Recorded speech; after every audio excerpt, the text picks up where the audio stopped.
కొరింథీయులకు రాసిన 2వ పత్రిక 13వ అధ్యాయం 9వ వచనం. కొరింథీయులకు రాసిన 2వ పత్రిక 13వ అధ్యాయము. అందరూ బైబిల్ తీయండి. 9వ వచనం. మేము బలహీనులమై ఉన్నను మీరు బలవంతులై ఉండిన ఎడల సంతోషించెదము. దీని నిమిత్తమే అనగా మీరు సంపూర్ణులు కావాలని అండర్లైన్ చేసుకోండి. మీరు సంపూర్ణులు కావాలని ప్రార్థించుచున్నాము. చాలు. మీరు సంపూర్ణులు కావాలని ప్రార్థించుచున్నాము. మీరు సంపూర్ణులు కావాలనని ప్రార్థించుచున్నాము. ఇక్కడ కూర్చున్న ఏ ఒక్కరు కూడా అసంపూర్ణులుగా ఉండకూడదు. ఎవరు అసంపన్నులుగా ఉండకూడదు. దేవుని దృష్టిలో, మనుషుల దృష్టిలో కాదు, దేవుని దృష్టిలో ఇక్కడ ఉన్నవాళ్ళు ఎవరు అసంపన్నులుగా ఉండకూడదు. మీరందరూ సంపూర్ణులుగా ఉండాలి.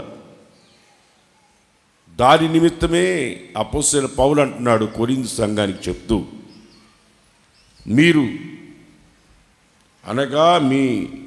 సంపూర్ణులు కావాలనియే ప్రార్థించుచున్నాము. మీరు బలవంతులుగా ఉన్నారా? సంతోషం. మీరు బలవంతులుగా ఉండాలని ఆశపడుతున్నాం. మీరు సంపూర్ణులుగా ఉండాలి, అసంపూర్ణులుగా ఉండకూడదు.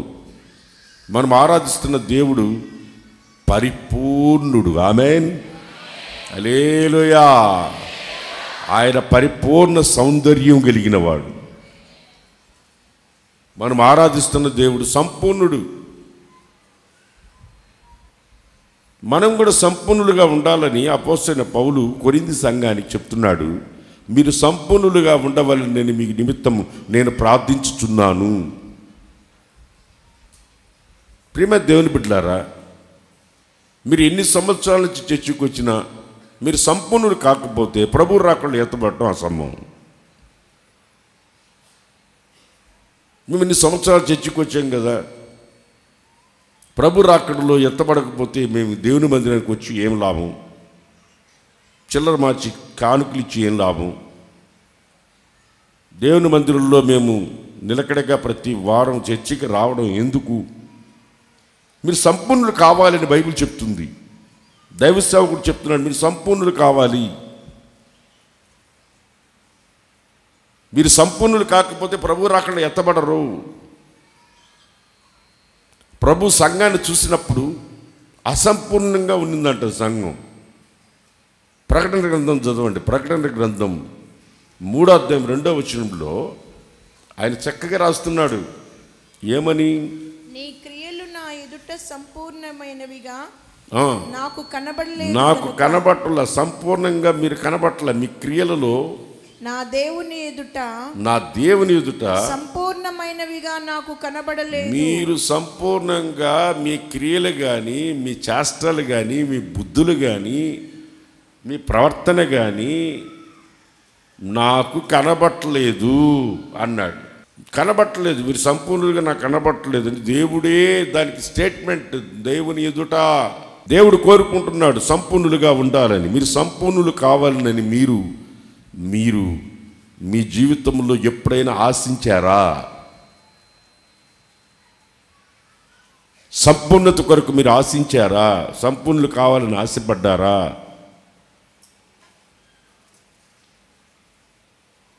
సంపూర్ణంగా ఉండాలి, నేను దేవుని మందిరానికి ఇంతకాలం నుంచి వస్తున్నాను, నాలో సంపూర్ణత అవసరము. దైవ సేవకుడు కొరింథీ సంఘానికి చెప్తున్నాడు, మీరు సంపూర్ణులుగా ఉండవాలని నేను ప్రార్థించుచున్నాను. మీ కొరకు నేను ప్రార్థిస్తున్నాను. మీరు సంపూర్ణులుగా ఉండాలని మీ కొరకు నేను ప్రార్థిస్తున్నాను. ఇక్కడ మనం ఉన్న ఎవ్వరు కూడా అసంపూర్ణులుగా ఉండకూడదు, సంపూర్ణులుగా ఉండాలి. ఒక ఎగ్జాంపుల్ చెప్తున్నాను. ఒక అతనికి పెళ్లి చేయాలంటే అతను పెళ్ళికి పెళ్లి చేసే అంత వయసు, అతని సంపూర్ణత అతను వచ్చి ఉండాలి. క్రీస్తుకు కలిగిన సంపూర్ణతకు సమానమైన సంపూర్ణత గలవారముగు వరకు మనము కూడా క్రీస్తుకు కలిగిన సంపూర్ణతకు ఎదక్కపోతే ఆయన ఎదుట నిలబడటం అసంభవం.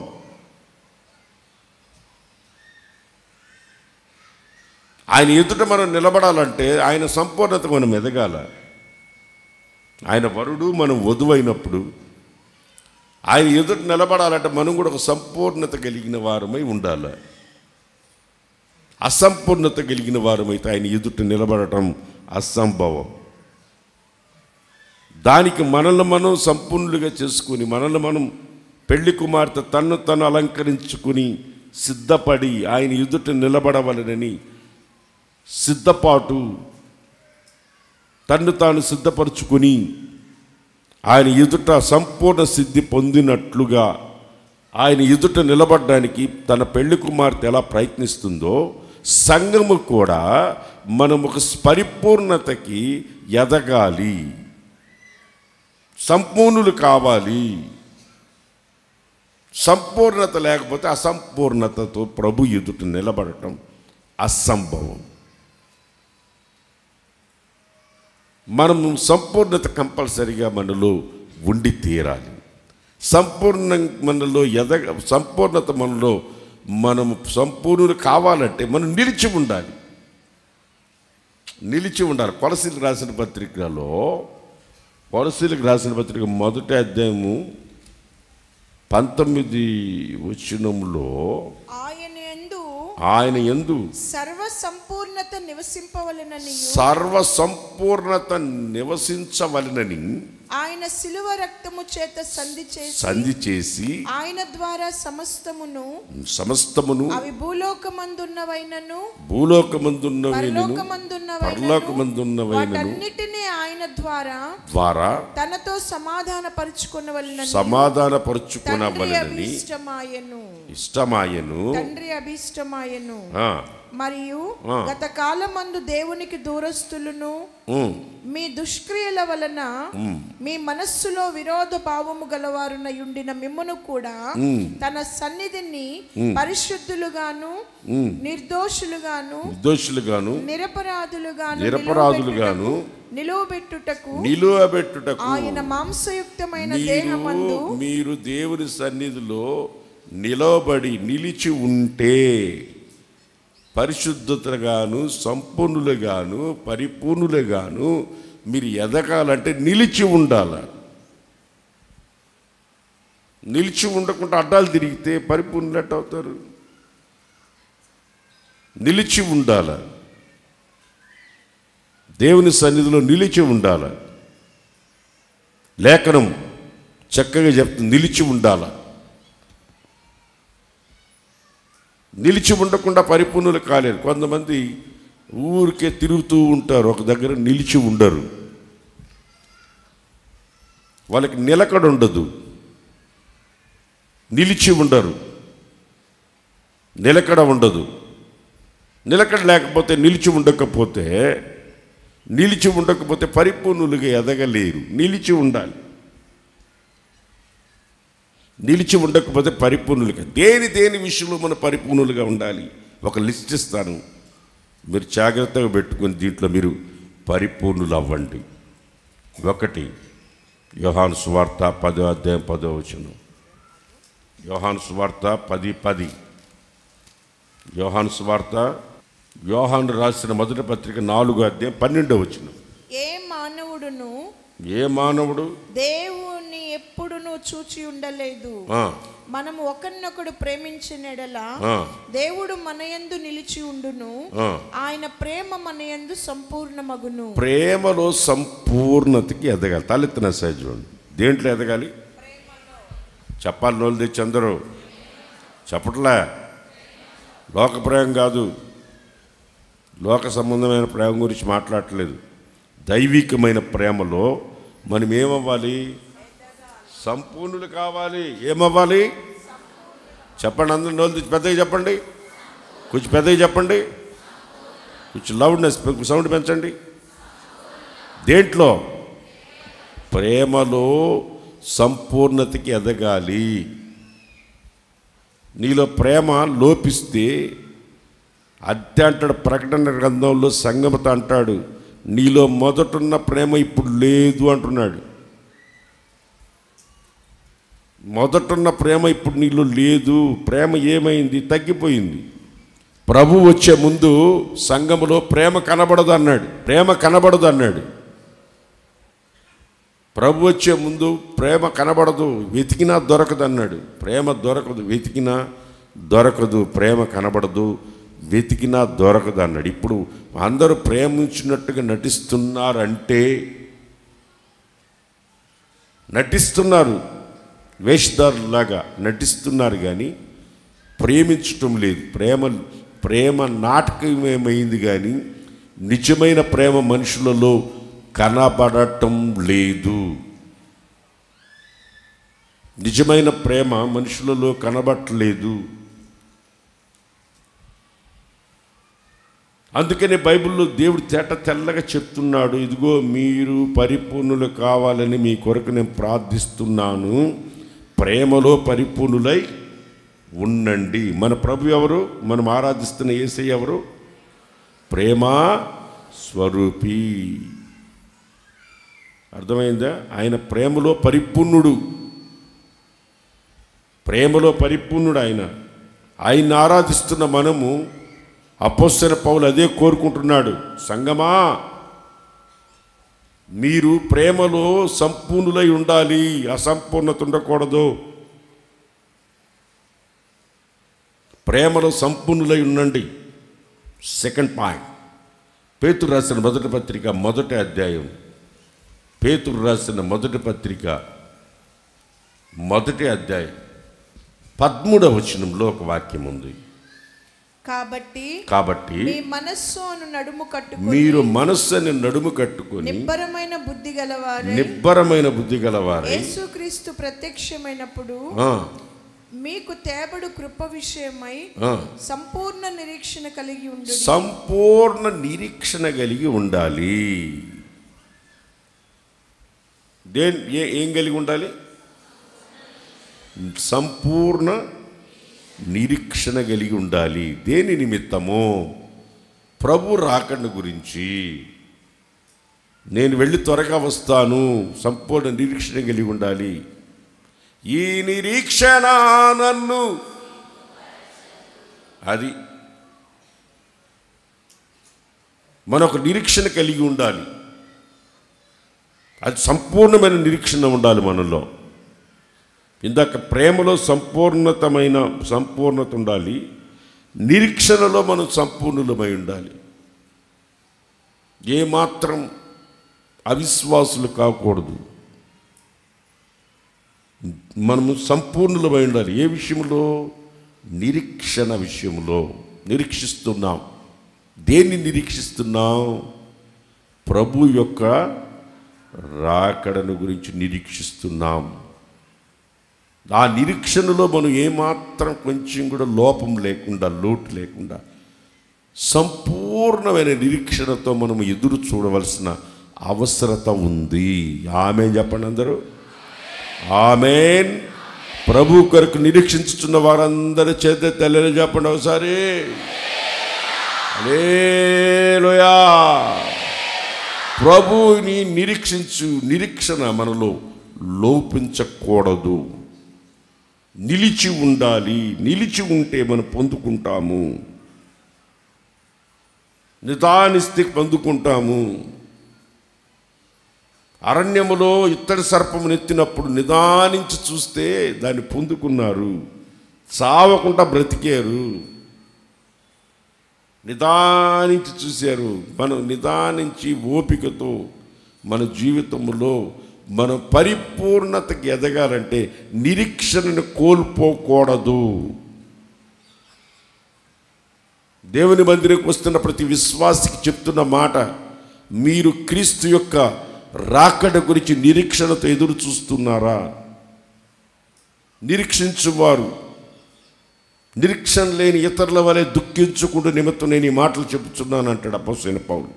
నిరీక్షణ లేని వాడు దుఃఖం, కన్నీళ్లు, బాధ, ఏడుపు వాళ్ళ జీవితంలో వస్తుంది. నిరీక్షణ లేని వాళ్ళు ఏడుస్తారు. నిరీక్షణ లేని వాళ్ళు పరిపూర్ణులు కాలేరు. నిరీక్షణ కలిగి ఉండాలి. నిరీక్షణలో పరిపూర్ణ సిద్ధి పొందాలి. ఒక మాటలో చెప్పాలంటే హెబ్రీ పత్రిక 10వ అధ్యాయం 22వ వచనంలో, హెబ్రీ పత్రిక 10వ అధ్యాయం 22వ వచనంలో దేనిలో మనం పరిపూర్ణులుగా ఉండాలి? మనస్సాక్షి కల్మషము తోచకుండునట్లు ప్రోక్షింపబడిన హృదయం గలవారై నిర్మలమైన ఉదకముతో స్నానము చేసిన శరీరములు గలవారమయుండి విశ్వాస విషయములో సంపూర్ణత నిశ్చయత విశ్వాస విషయములో ఇందాకేమో నిరీక్షణ విషయములో, ఇప్పుడు విశ్వాస విషయంలో సంపూర్ణ సిద్ధి పొంది ఉండాలి. మనం కాస్త కూడా కొంచెం కూడా మనలో అవిశ్వాసం పొడచూపకూడదు. పొరపాటును కూడా అవిశ్వాసం మన దగ్గరికి రాకూడదు. విశ్వాసం యొక్క సంపూర్ణత, విశ్వాసం కలిగి ఉండాలి. విశ్వాసం లేకపోతే దేవునికి ఇష్టడై ఉండుట అసాధ్యం. విశ్వాస విషయంలో దేవునికి ఇష్టడై ఉంటే అసాధ్యం. విశ్వాసం కలిగి ఉండాలి. ఆ విశ్వాసం మనలో కాస్త కూడా లోపించకూడదు, తగ్గకూడదు. అవిశ్వాసులుగా మారకూడదు. ఒకప్పుడు విశ్వాసంగా ఉన్నాను, ఇప్పుడు తగ్గింది, నాకు ఇప్పుడు లేదు అన్న మాట మీ నోట్లో రాకూడదు. విశ్వాసంలో సంపూర్ణులై ఉండాలి. ఇందాకనే చదువుకున్నా, మీలో సంపూర్ణ సిద్ధి మీలో లోపంగా ఉందని ప్రకటన గ్రంథంలో చదువుకున్నాం. అలాగ మనల్ని చూసి అనకూడదు. విశ్వాస విషయంలో సంపూర్ణ సిద్ధి పొంది ఉండాలి. పొరపాటున అవిశ్వాసం మనలోనికి రాకూడదు. అందుకని అపోస్తలుడైన పౌలు ప్రార్థన చేస్తున్నాడు, మీరు సంపూర్ణులుగా ఉండాలి అని. అదే కొరింథీయులకు రాసిన పత్రిక 7వ అధ్యాయం 25వ వచనంలో, కొరింథీయులకు రాసిన రోమపత్రిక, కొరింథీయులు కాదు, రోమపత్రిక 7:25, రోమపత్రిక 7:25. మన ప్రభువైన యేసుక్రీస్తు ద్వారా దేవునికి కృతజ్ఞతాస్తుతులు చెల్లించుచున్నాము. కాగా మనస్సు విషయములోను దైవ నియమమునకును శరీర విషయములో పాప నియమమునకు దాసుడనై ఉన్నాను. రోమపత్రిక కదమ్మా 7:25 చదువు. మన ప్రభువైన యేసుక్రీస్తు ద్వారా దేవునికి కృతజ్ఞతాస్తుతులు చెల్లించుచున్నాను. కాగా మనస్సు విషయంలో నేను దైవ నియమమునకును శరీర విషయంలో పాప నియమమునకు దాసుడనై ఉన్నాను. రక్షణ సంపూర్ణం అని ఉంటుంది, అక్కడే ఉందా? అక్కడే 7:25. మనము చూడని దాని కొరకు నిరీక్షించిన ఎడల ఓపికతో దాని కొరకు కనిపెట్టుదము. ఉందమ్మా 25లో, ఇదిగో 25లో ఉంది. ఇక్కడ పరిపూర్ణముగా రక్షించుటకు శక్తి గలవాడై ఉన్నాడు.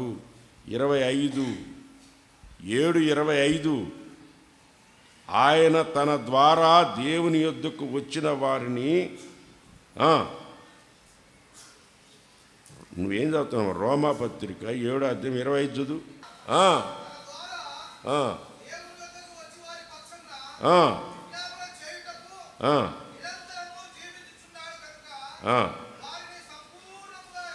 సంపూర్ణముగా రక్షించుటకు సంపూర్ణమైన రక్షణ. మనము సంపూర్ణమైన రక్షణ, అందరూ చెప్పండి. రక్షించబడటం అంటే మారు మనసు పొందితే రక్షించబడతాం, బాప్తిజం పొందితే రక్షించబడతాం, పరిశుద్ధాత్మ పొందితే రక్షించబడతాం. కడ వరకు రక్షణ కాపాడుకోవాలి, అది సంపూర్ణ రక్షణ అంటారు. నేను ఒకప్పుడు రక్షించబడి ఉన్నానంటే కుదరదు. నేను ఒకప్పుడు రక్షించబడి ఉన్నానంటే కుదరదు. నేను ఒకప్పుడు రక్షించబడి ఉన్నాను, మారు మనసు పొందాను, బాప్తిజం పొందాను, పరిశుద్ధాత్మ పొందాను, సంఘంలో చేర్చబడ్డాను అంటే సరిపోదు. మన సంపూర్ణ రక్షణ అన్నాడు. సంపూర్ణ రక్షణ అంటే కడ వరకు రక్షణ కాపాడుకోవాలి, కడ శ్వాస వరకు రక్షణ కాపాడుకోవాలి, చివరి వరకు రక్షణ కాపాడుకోవాలి, కడ వరకు రక్షణ కాపాడుకోవాలి. సంపూర్ణ రక్షణ. దేని అపోస్తలుడైన పౌలు అంటాడు, మీరు సంపూర్ణులు కావాలని ప్రార్థిస్తున్నాను, రక్షించబడ్డానని చెప్పేసి వెనకబడిపోతే కుదరదు. నేను రక్షించబడి ఉన్నాను, నేను రక్షించబడి ఉన్నానులే అని అనుకుంటూ రక్షణను బాగొట్టుకున్న వాళ్ళు ఎంతోమంది కనబడుతున్నారు. రక్షించబడి ఉన్నానులే అని అనుకుంటూ దేవుని రాకడికి ఎత్తబడిన వాళ్ళు చాలామంది ఉన్నారు. అర్థమైంది? కడ వరకు రక్షణ కాపాడుకోవాలి, కడ వరకు రక్షణ కాపాడు. సంపూర్ణముగా రక్షించుటకు శక్తిమంతుడై ఉన్నాడు. సంపూర్ణమును కడ వరకు రక్షణ కాపాడుకోవాలా. ఆ రక్షణ సంపూర్ణమై ఉండాలి. ఇప్పుడు మీరు నిశ్చయం మీరు రక్షించబడి ఉన్నాను అన్నవాళ్ళు ధైర్యంగా హల్లెలూయా చెప్పండి. చూడు, రాలా మీ మీద మీకే అనుమానం. ఇంతమంది హల్లెలూయా చెప్తే ఎంత శబ్దం రావాలా? ఇంకోసారి చెప్తున్నా బాగానండి. నేను రక్షించబడి ఉన్నానని ధైర్యంగా చెప్పండి. ఇప్పుడు అర్థమైంది, ఇందాక అర్థం కాలే, ఇప్పుడు అర్థమైంది. మీరు ఇప్పుడు రక్షించబడి ఉన్నారు, ప్రభు రాకడ వరకు దాన్ని కాపాడుకోవాలి. అదే సంపూర్ణ రక్షణ అంటాడు. దాన్ని మధ్యలో దాన్ని పోగొట్టుకోకూడదు, దాన్ని మధ్యలో పోగొట్టుకోకూడదు, మధ్యలో పోగొట్టుకోకూడదు. కొంతమంది ఉన్నారు, నాకు తెలిసిన కొన్ని కుటుంబాలు ఉన్నాయి, చక్కగా దేవుని మందిరానికి వచ్చేవాళ్ళు. ఇప్పుడు వాళ్ళ ఇంటికి వెళ్ళి చూస్తే విగ్రహాలు ఉన్నాయి, నిగ్రహం లేని విగ్రహాలు పెట్టుకొని ఉన్నారు. విగ్రహాలు అంటే ఏదో ఎక్కడ విగ్రహాలు అనుకునేరు. క్రైస్తత్వంలోనే విగ్రహాలు కొన్ని ఉన్నాయి. ఇప్పుడు విగ్రహారాధన కొన్ని ఉన్నాయి, అవి పెట్టుకుంటున్నారు ఇంట్లో. తెచ్చి విగ్రహాలు పెట్టుకుంటున్నారు, లోకస్తులతో కలిసిపోయారు, రక్షణ జీవితం పోగొట్టుకున్నారు. ఒకడు రక్షించబడినప్పుడు ఉన్న ఆ అనుభవాలు ఇప్పుడు కనబట్టలేదు. రక్షించబడిన వాడిని ఈజీ గుర్తుపట్టచ్చు. యేసుప్రభువు చెప్పాడు, ఇంటికి రక్షణ వచ్చిందిరా ఇప్పుడు అన్నాడు. నేడు ఇంటికి రక్షణ వచ్చిందని అతను చూడంగానే చెప్పేసాడు. అంతకుముందు చెప్పలే మాట.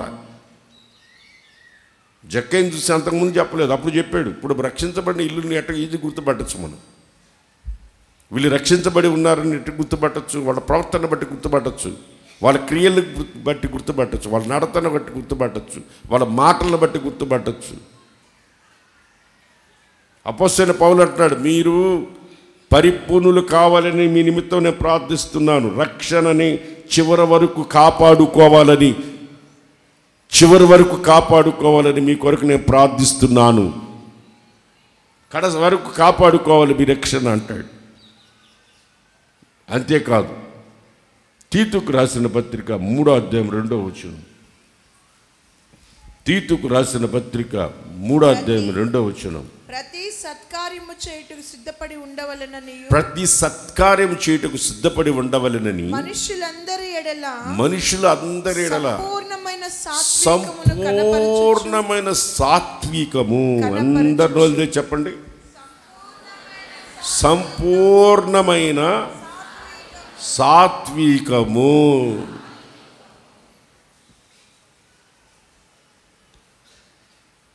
మీరు సంపూర్ణులు కావాలి. దేంట్లో? సాత్వికమని ఈ మంచి లక్షణములో. సాత్వికులు ధన్యులు, భూలోక రాజ్యములను వారు స్వతంత్రించుకుందురు అని లేఖనంలో ఉంది. నీ సంతానం భూలోకాన్ని స్వతంత్రించుకోవాలంటే నీకు ఉండవలసిన లక్షణం సాత్వికం. నాకు బైబిల్ అన్నిట్లో కంటే ఆ 9 ఫలముల్లో ఈ ఫలం నాకు చాలా బాగా ఇష్టం, సాత్వికము అని. సాత్వికము అని ఈ ఫలము నాకు చాలా ఇష్టం. అంతకుముందు ఈ ఫలాన్ని నేను పెద్దగా అనుభవించలా, ఇప్పుడు అనుభవిస్తున్నా. అంతకుముందు నాకు సాత్వికం లేదు. ప్రతి దానికి కోప్పడేవాడిని, ప్రతి దానికి ఆవేశపడేవాడిని. ఇప్పుడు ఆ కోపం ఎట్టబోయిందో నాకే అర్థం కావట్లే. సాత్వికం వచ్చింది. ఇంతకుముందు లేదు నాకు అది. అసలు నేను ఒప్పుకుంటున్నా, మీ ముందే ఒప్పుకున్నా. అంతకుముందు లేదు. భలే కోపం నాకు. కోపం మనిషిని యొక్క నీతి నెరవేర్చదని బైబిల్లో ఉంది. అందుకని దాన్ని తీసాడ పారేసింది, పోయింది. అది వయసుని బట్టి పోయింది. అది పోయింది, ఆ కోపం పోయింది. ఇప్పుడు సాత్వికం వచ్చింది. సాత్వికంలో సంపూర్ణుడు కావాలండి. సాత్వికంలో సంపూర్ణుడు కావాలి. సాత్వికాన్ని మీరు పొందుకుంటే సరిపోద్ది. దాన్ని అనుభవించి సాత్వికతో పరిపూర్ణత చెందాలి. సాత్వికంలో సంపూర్ణులు కావాలా.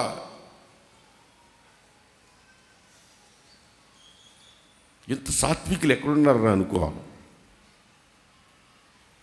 ఇదిగో గుర్తుపెట్టుకోండి, అపోస్తలుడైన పౌలు చెప్తున్నాడు, మీరు సాత్వికంలో సంపూర్ణులు కావాలి అంటున్నాడు. ఆమేన్.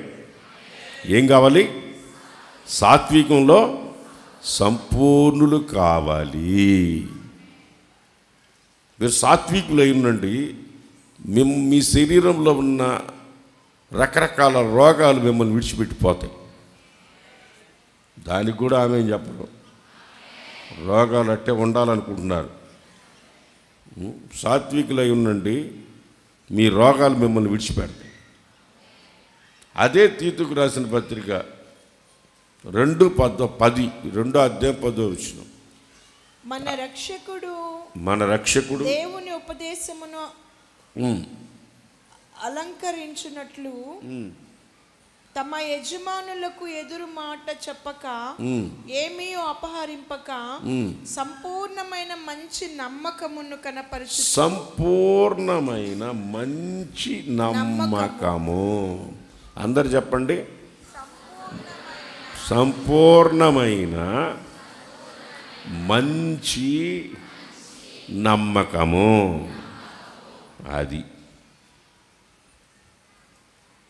మీరు సంపూర్ణులై ఉండాలి. మంచిలో, నమ్మకములో మీరు సంపూర్ణులుగా ఉండాలి.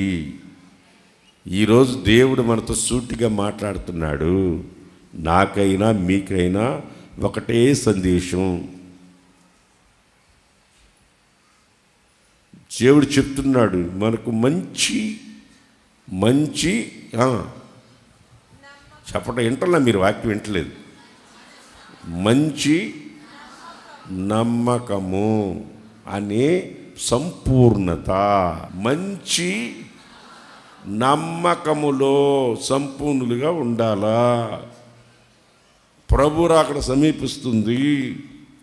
మీకు మంచి నమ్మకము మీలో లేకపోతే ప్రభు రాకడలో ఎత్తబడటం అసంభవము. రాసి పెట్టుకోండి, నేను సంతకం పెడతా. స్టాంప్ వేసి రాసుకుని తీసుకురండి, నేను సంతకం పెడతా. ప్రభు రాక ఎత్తబడరని. మంచి లేదు, నమ్మకం లేదు. ఉత్త నమ్మకం అని పెట్ట, రెండింటి కలిపాడు. అక్కడ రెండుంటి కలిపాడు. మంచి నమ్మకం అన్నాడు. మంచి నమ్మకము అర్థమైందా? మంచి నమ్మకం. దేవుని సన్నిధిలో ఉన్న నీవు దేవునికి మంచి నమ్మకస్తురాలుగా, మంచి నమ్మకస్తుడుగా దేవుడు నిన్ను చేయునుగాక. దాని నిమిత్తం మేము ఎల్లప్పుడూ ప్రార్థన చేయుచు ఉన్నాము. మానక మీ కొరకు ప్రార్థన చేయుచున్నాము.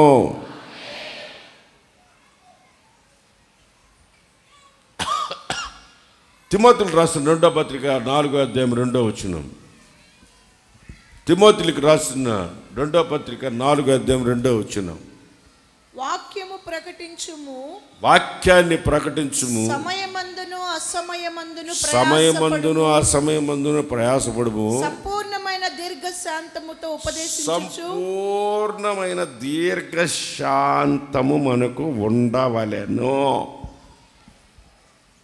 ఆ సందర్భం ఏదైనా మనకు వర్తించేది ఏంటంటే, మనకి ఏముండాలా? సంపూర్ణమైన, చెప్పండి, ఏముండాలా? దీర్ఘశాంతము. ఆవేశపడకూడదు. ఏంది? దీర్ఘశాంతం ఉండాల.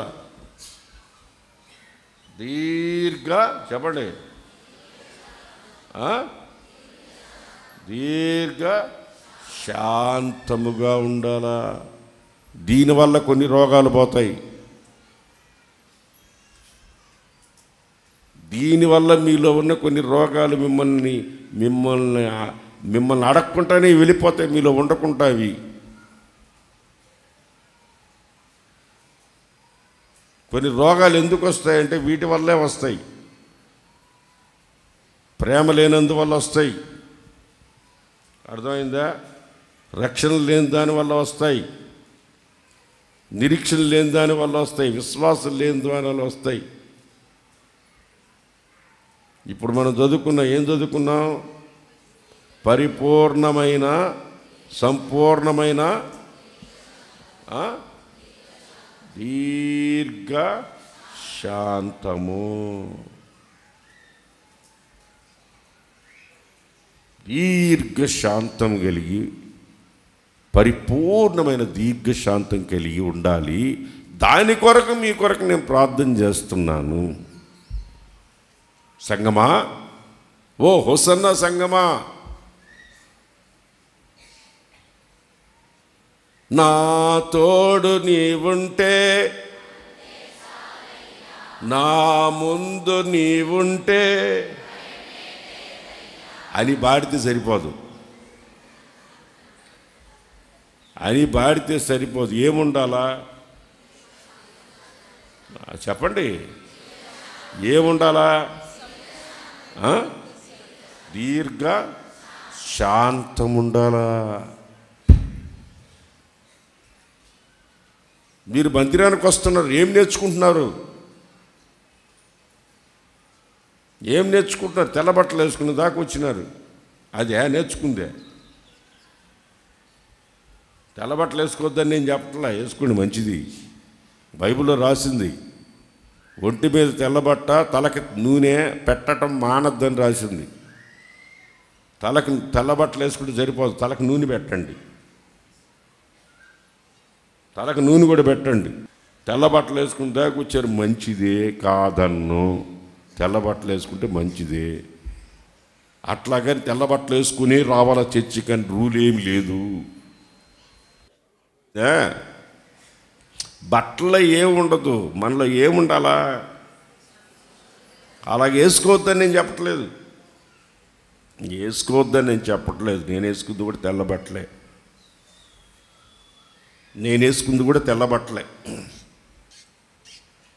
అర్థమైందా?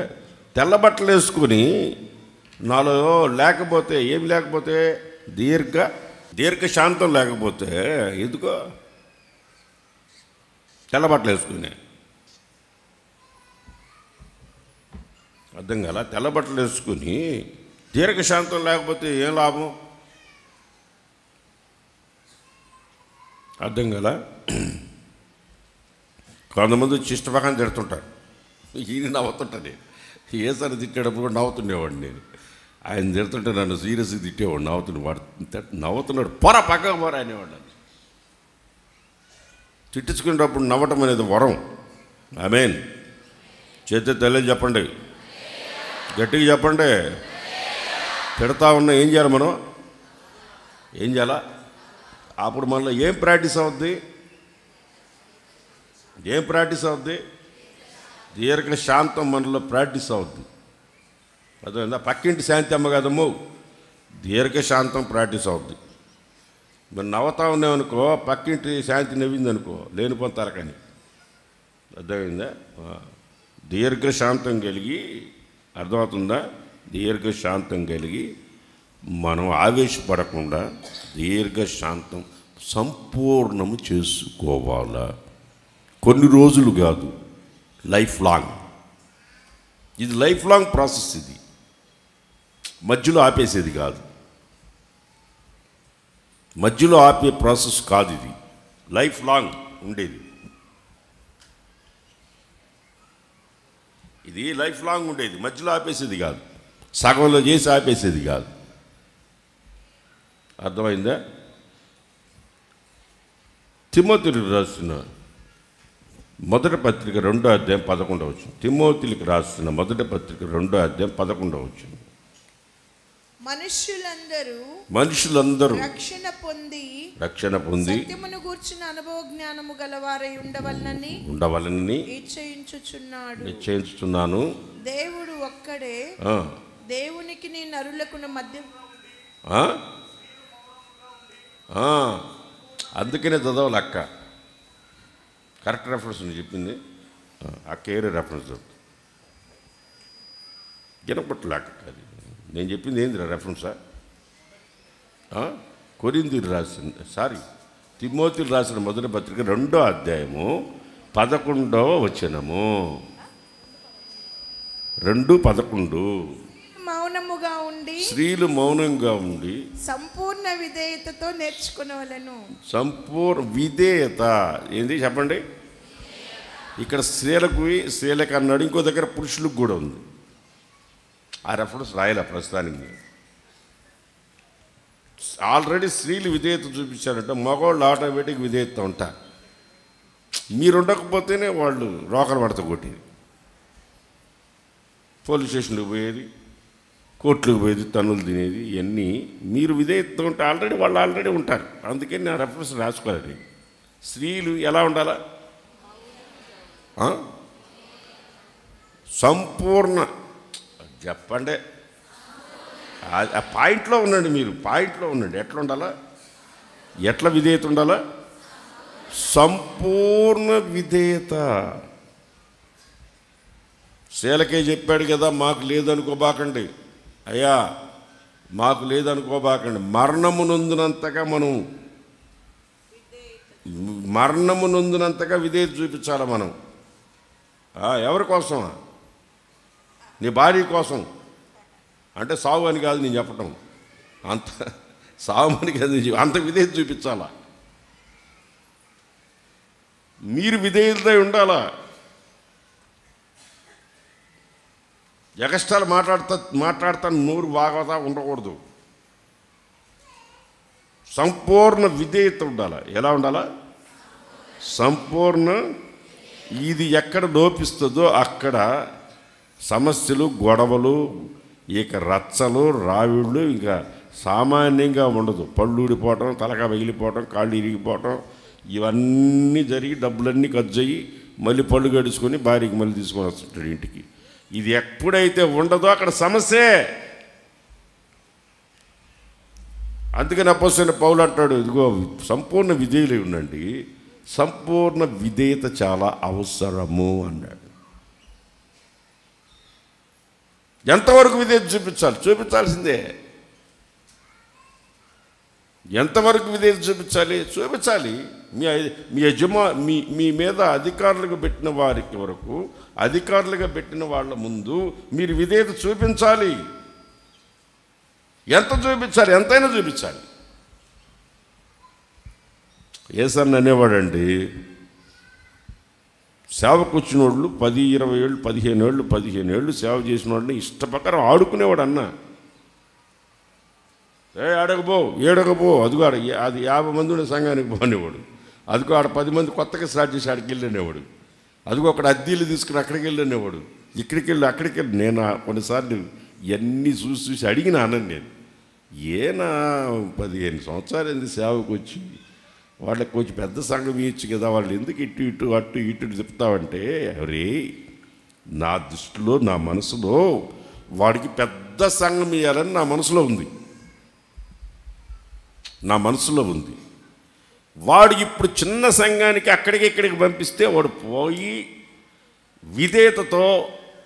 విధేయతతో చెప్పిన నాయకుడి మాట విని నాకు కన్నీళ్లు తెచ్చిపెట్టకుండా వాడు లోబడి నన్ను సంతోషపెట్టినట్లుగా వాడు అక్కడికి వెళ్ళి ఉండగలిగితే రాబోయే రోజుల్లో నేను నిలబడుకున్న దగ్గర వాడే కదరా ఉంటాడు అనేవాడు.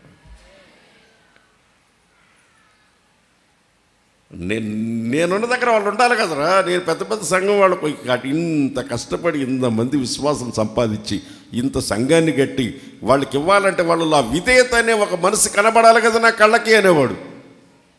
దేవుడు కూడా అదే అనుకుంటున్నాడు. దేవుడు కూడా అదే అంటాడు. దేవుడికున్న లక్షణమే ఈయన కూడా పాట వచ్చుతున్నాడు. అపోస్తుల బోధ అంటే అదే. దేవుడు ఏం చెప్పాడు అది చేయడమే అపోస్తుల బోధ అన్నాడు.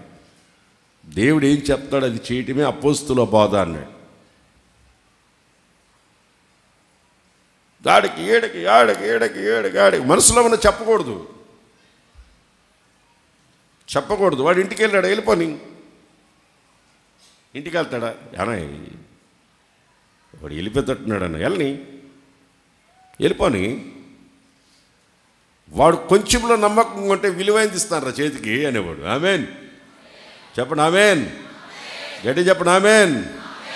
మీరు ఇప్పుడు నేను చెప్పిన సబ్జెక్ట్ ఏంది? విధేయత. ఏంది చెప్పండి, ఏంది? విధేయత. మీరు విధేయత చూపించకపోతే ఏమవుద్ది? ఇప్పుడు ఏ సబ్జెక్ట్లో ఉన్నాం మనం? నోల్దే చెప్పండి, అందరూ పెద్దగా చెప్పండి, ఒకసారి చెప్పండి. విధేయత అనేది చాలా అవసరం. ఒక అవిధేయత వలన మరణం, ఒకని విధేయత వలన నిత్యజీవం వచ్చింది ఈ భూమి మీదకి. ఒకని అవిధేయత వలన మరణం, ఒకని విధేయత వలన నిత్యజీవం వచ్చింది. విధేయత అనేది చాలా కాస్ట్లీ, అంగళ్ళలో దొరకదు. మన వ్యక్తిగత జీవితంలో దాన్ని మనం విధేయత చూపించటంలో వస్తుంది. మనం ఎంత లోబడతామో అంత ఉన్నతమైన స్థితికి ఎదగతాం. మీరు విధేయతలో సంపూర్ణులై ఉండాలని నేను ప్రార్థిస్తున్నాను.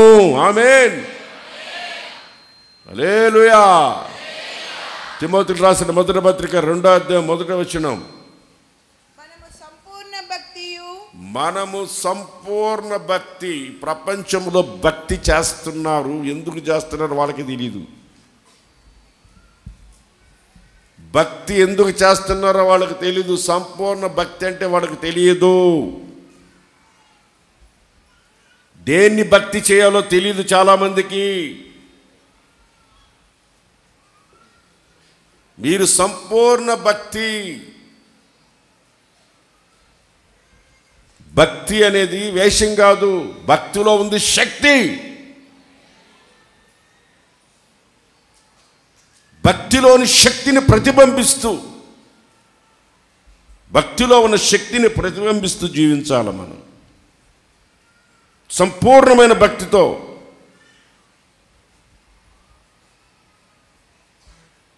వేషంగా ధరించుకోకుండా వేషంగా ధరించుకోకూడదు భక్తిని. వేషధారులారా అంటాడు దేవుడు. వేషధారులారా, వేషం ధరించుకున్నారు మీరు. భక్తిని వేషం ధరించుకుంటున్నారు. కాదు, భక్తి అనేది వేషం కాదు. హృదయంతరంగంలో క్రియారూపకంగా అది భక్తి. మనలో భక్తి సాధనం చేసి భక్తిని సాధనం చేసుకోవాలా. భక్తిని సాధనం చేయాలా, ఒకరోజుతో కాదు. అది భక్తి అనేది వేషంగా ధరించకూడదు. దేన్ని భక్తి చేయాలో తెలిసి ఉండాలా.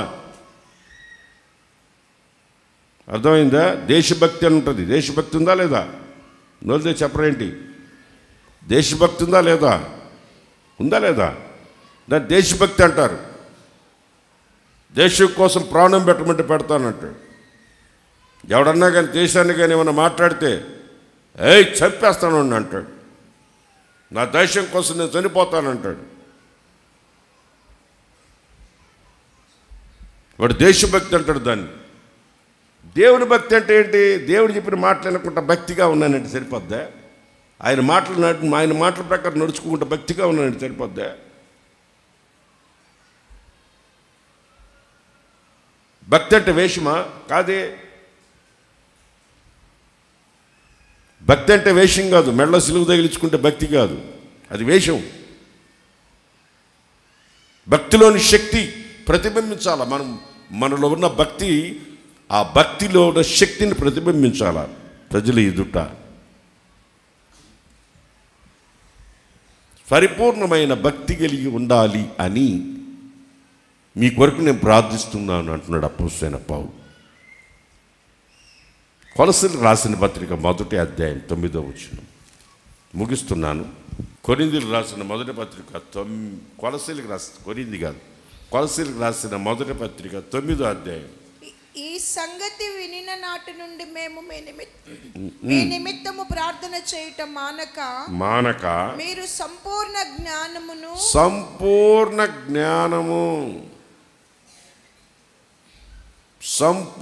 జ్ఞానము.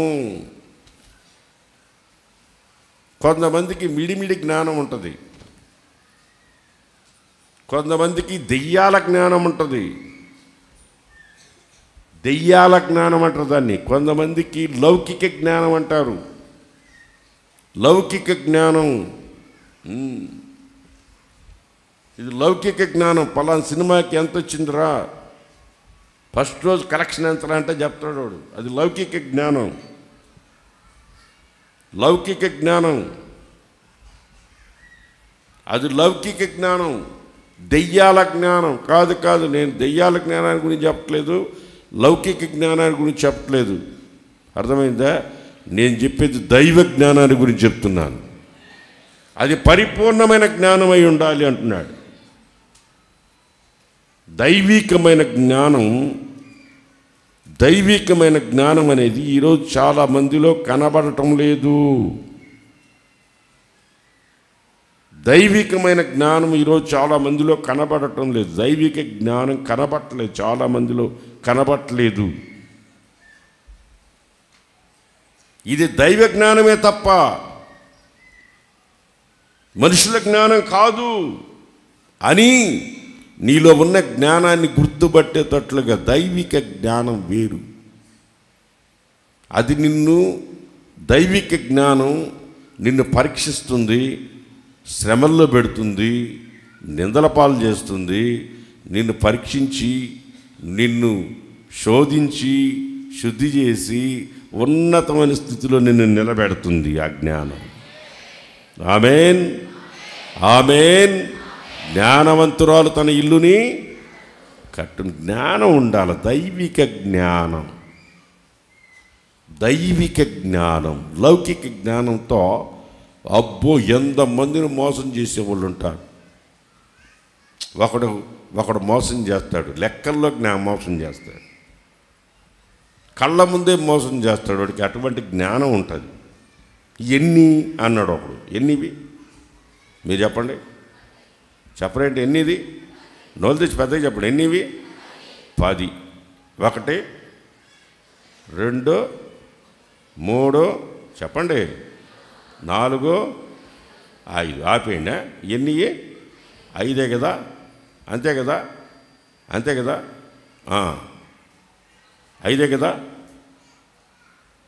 6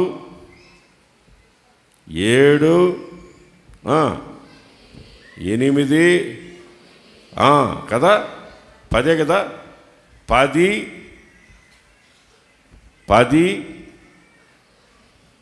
9 8 7 6 ఒక 5 ఎంత? 6 ఒక 5 ఎంత? 10 అన్నారు ఇందాక. మీరు ఇందాక 10 అన్నారు, ఇప్పుడు 6 అంటున్నారేంటి? ఇది కూడా జ్ఞానమే. ఊరికే ఎగ్జాంపుల్ చెప్పే, ఇది జ్ఞానమే. ఇది లౌకిక జ్ఞానం. కళ్ళ ముందు మోసం చేసే జ్ఞానం ఇది. కళ్ళ ముందు మోసం చేసే జ్ఞానం ఇట్లా ఉంటుంది. దెయ్యాల జ్ఞానం అంటాడు. దెయ్యాల జ్ఞానం. అర్థమైందా? దెయ్యాల జ్ఞానం. దైవిక జ్ఞానం వేరు. నేను మీ కొరకు ప్రార్థన చేస్తున్నాను. దైవిక జ్ఞానం దేవుడు మీకు అనుగ్రహించును గాక. ఆ జ్ఞానం ఏం చేస్తుంది తెలుసా? పవిత్రురాలైన కన్యక ఎవరో, ప్రభు రాకడ ఎత్తబడే సంఘం ఏదో, మనం ఏ సంఘంలో స్థిరపడాలో, ఎక్కడ మనం బలపరచబడాలో, ఎక్కడ మనం ఎదగాలో ఆ జ్ఞానం మీకు నేర్పించును గాక. చేతులెత్తి చెప్పు హల్లెలూయా. ఆ జ్ఞానం లేకే అందరిని చూసి ఇదే భక్తి, ఇదే మందిరం, ఇదే చర్చ అనుకొని వెళ్ళి చాలామంది మోసపోతున్నారు. దురద చెవులు గలవాళ్ళు, మోసగాళ్ళు, గొర్రె చర్మాన్ని కప్పుకున్నోళ్ళు, గొర్రె చర్మాన్ని కప్పుకున్న తోడేళ్ళు, రకరకాల భక్తి వేషం వేసుకొని తిరుగుతున్న తోడేళ్ళు, సేవకుల వేషాలు వేసుకొని, అర్థమైందా? మీరు ఎట్లయినా తిరగండి, ఏడైనా తిరగండి, అవసరం లేదు. మీ కాపరే మీకు ఉండడు, మీరు ఏడైనా తిరగండి, రండి పొండి, రండి పొండి. మీరు ఒక స్థిరం లేదు, మీకు మిమ్మల్ని అడిగే నాదుడు ఉండడు, మీకు ఒక నాయకుడు ఉండడు, మీకు ఒక సేవకుడు ఉండడు, మిమ్మల్ని చూసి పరామర్శించి బుద్ధి చెప్పే సేవకుడే మీకు ఉండడు. మీరు ఎట్టయినా తిరగండి అనేవాళ్ళు. అది కూడా జ్ఞానమే. నువ్వు ఎట్టయినా తిరుగు అని. ఇది ఇప్పటి నుంచి కాదు, పాత నిబంధన నుంచే వస్తూ ఉంది. మోషే చేసే పరిచర్య ఒకటైతే అర్థమవుతుందా? అహరోను చేసే పరిచర్య వేరు. అహరోను పరిచర్య ఎట్లుంటుందంటే పెద్ద పెద్ద దూడ బొమ్మలు చేసి పెడతాడు, ఆకారాలు చేసి పెడతాడు, పెద్ద పెద్ద జనాన్ని భ్రమ పెట్టేదాని కొరకు ఏమేమో చేస్తాడు. అర్థమైందా? ఏమేమో చేస్తాడు జనాన్ని భ్రమ పెట్టడానికి. మోషే అట చేయడు, దేవునితో ప్రార్థన చేసి అనుభవం నేర్పిస్తాడు. చెప్పకూడదు గట్టిగా. మోషే ఏం చేస్తాడు? కొండ మీదకి వెళ్ళి దేవునితో ప్రార్థన చేసి దిగొచ్చి ఆజ్ఞలు ఇస్తాడు. ఆజ్ఞలు ఇచ్చేవాడు ఎవడంటాడు? దూడబొమ్మను చేసి తాగి ఎగిరి ఆడమంటే ఆడేవాళ్ళు, తిని తాగి లేచి ఆడేవాళ్ళు ఆడమంటే ఆడతారు.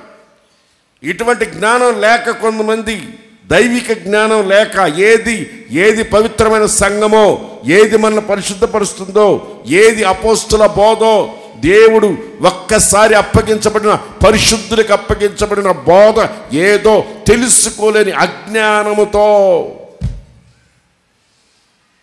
కలిపి చెడిపి సంఘాన్ని చెడగొట్టే బోధలు రకరకాలుగా వచ్చేసాయి. తాతలు తాగిన నేతులు సంగతి నీతులుగా బోధించే సేవకులు ఈరోజు కోకొల్లలుగా వచ్చేస్తున్నారు. ఉపదేశాన్ని తెలియక, ఉపదేశాన్ని ప్రచురించక, ఉపదేశాన్ని ప్రకటించక, ఉపదేశానుసారమైన బ్రతకమని చెప్పక కఠినంగానే ఉంటుంది. అపోస్తుల బోధ అంటే కఠినంగానే ఉంటుంది ఆ జ్ఞానం. వాళ్ళు ఈ జ్ఞానం వీళ్ళకి ఎక్కడిది? ఈ చదువు లేని వడ్రంగి వాని కుమారుడికి ఇంత జ్ఞానం ఎక్కడిది? ఈయన వడ్రంగ పనివాడు కాదా, వడ్రంగ వాని కుమారుడు కాదా, ఈయనకి ఇంత జ్ఞానం ఎక్కడిది అనేవాళ్ళు చూశారు. దానికి చదువు అవసరం లేదు, సూట బూట అవసరం లేదు. చివరి మాట చెప్పి ముగిచ్చేస్తారు. రోమాపత్రిక 15వ అధ్యాయం 29వ వచనం. రోమాపత్రిక 15వ అధ్యాయం 29వ వచనం. నేను మీ యొద్దకు వచ్చినప్పుడు, మీ యొద్దకు నేను వచ్చినప్పుడు క్రీస్తు యొక్క ఆశీర్వాద సంపూర్ణతతో వత్తునని ఎరుగుదును. సంపూర్ణమైన ఆశీర్వాదం మీరు అనుభవించాలా. పేతురు అపోస్తలుడైన పౌలు అంటున్నాడు రోమాపత్రిక రాస్తూ, సంపూర్ణమైన ఆశీర్వాదాలు తీసుకొస్తారు మీ దగ్గరికి. మీరు కూడా సంపూర్ణ ఆశీర్వాదాలు అనుభవించేటట్లుగా మీరు అనుభవించదరుగాక. అటువంటి ప్రార్థన మీ కొరకు మేము చేస్తున్నాం. సంపూర్ణమైన ఆశీర్వాదం సియోను నుండి దిగి వస్తుంది. హల్లెలూయా. సియోనులో నుండి నీవు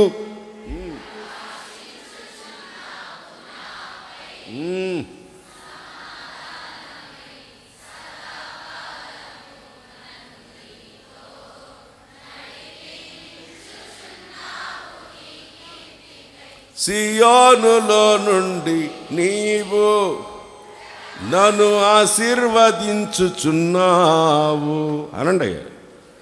సియోనులో నుండి నీవు నన్ను ఆశీర్వదించుచున్నావు. సియోను నుండి ఏమొచ్చింది చెప్పండి, గట్టిగా చెప్పండి. ఏమొస్తుంది? సంపూర్ణ పొడిచినానంటే ఒకటే ఇటు సంపూర్ణమైన ఆశీర్వాదం అని చెప్పండి. ఆశీర్వాదం అంట అది అది అది అక్కడ పాయింట్లో ఉండండి మీరు. ఏం ఆశీర్వాదం? అది సంపూర్ణమైన ప్రేమ, సంపూర్ణమైన నిరీక్షణ, సంపూర్ణమైన విశ్వాసం, సంపూర్ణమైన రక్షణ, సంపూర్ణమైన సాత్వికం, సంపూర్ణమైన మంచి నమ్మకత్వం, సంపూర్ణమైన దీర్ఘశాంతం, సంపూర్ణమైన విశ్వాసం, సంపూర్ణమైన భక్తి, సంపూర్ణమైన జ్ఞానం, సంపూర్ణమైన ఆశీర్వాదం మీ పిల్లలు అనుభవించెదరుగాక.